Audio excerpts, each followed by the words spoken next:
ஊட்டி மலைக்கு அருகில் ஒரு பெரிய மயானம் இருந்தது. அங்கு யாரும் செல்வது கிடையாது. அங்கே இரவு நேரத்தில் விசித்திரமான சத்தம் வருகிறது என்று பலரும் கூறுவதுண்டு. ராமுவுக்கு இதை பற்றி ஒன்றும் தெரியாமல் இருந்தது. ஒரு நாள் அவன் அந்த மயானத்திற்கு அருகாமையில் சென்று கொண்டிருக்கும் போது 2 பேர் சண்டை போடும் சத்தத்தை கேட்டான்.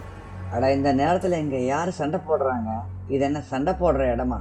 போய் பார்க்கலாம் என்னதான் நடக்குதாங்க. ராமு மயானத்திற்கு உள்ளே செல்கிறான். அங்கு யாரும் காணவில்லை. மிகவும் உள்ளே இருந்து சத்தம் வந்தது. சத்தம் வந்த திசையை நோக்கி அவன் சென்றான். வெளியே இருந்து கேட்டபோது கிட்ட இருந்து சத்தம் வந்தது. உள்ள வந்து பார்த்தா தூரத்திலிருந்து வருது. ராமு மேலும் உள்ளே செல்கிறான். அங்கு 2 பேர் வெண்ணிற ஆடையில் இருப்பதை பார்க்கிறான். அவர்கள் 2 பேரும் கடுமையாக சண்டை போட்டு கொண்டிருக்கின்றனர். இருவரும் கத்தியபடி உள்ளனர். என்னப்பா ஆச்சு? ஏன் இப்படி அடிச்சுக்கிறீங்க?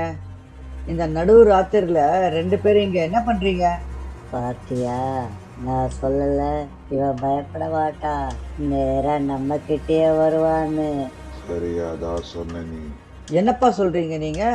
எங்களுக்கு நடுவுல போட்டி வந்தது. நீ சண்டைய பார்த்துட்டு உள்ள வருவியா இல்லையான்னு. நீயும் வந்துட்ட. நீ என்ன ஜெயிக்க வச்சிட்ட. என்ன, நீங்க எனக்காக சண்டை போடுறீங்களா? நான் இந்த வழியா தான் போவேன்னு உங்களுக்கு முன்னாடியே தெரியுமா? சொல்லு. திடீரென இருவரும் சிரித்து கொண்டே காற்றில் பறக்கத் தொடங்கினர். ராமுவை சுற்றி சுற்றி பறக்கத் தொடங்கினர். அவனை வேகமாக சுற்றி வரவே அவனுக்கு ஒன்றும் புரியவில்லை. சில சமயம் சுற்றி வந்தனர், சில சமயம் இங்கே அங்கே திரிந்தனர். இருவரும் கை கோர்த்து அவனை சுற்றி காற்றில் பறந்து வந்தனர். ஆமா, நாங்க பேய்தான். பின்ன மயானத்துல வேற யாராவது பார்க்க வந்தியா என்ன? ஏய், இது எங்களுடைய இடம். நீதான் எங்க இடத்துல வந்திருக்க. நான் எது சொன்னாலும் நீ செய்யதான் வேணும், புரிஞ்சுதா?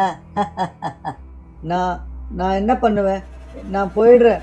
நீங்க விட்டுட்டா நான் போயிடுறேன். இல்லை, நான் இன்னைக்கு ஜெயிச்சிருக்கேன். நான் எது சொன்னாலும் நீ செய்யதான் வேணும்.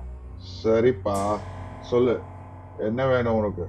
எனக்கு இந்த ஆளோட டான்ஸ் பார்க்கணும். டேய், உன்னைத்தாண்டா, ஆடுடா.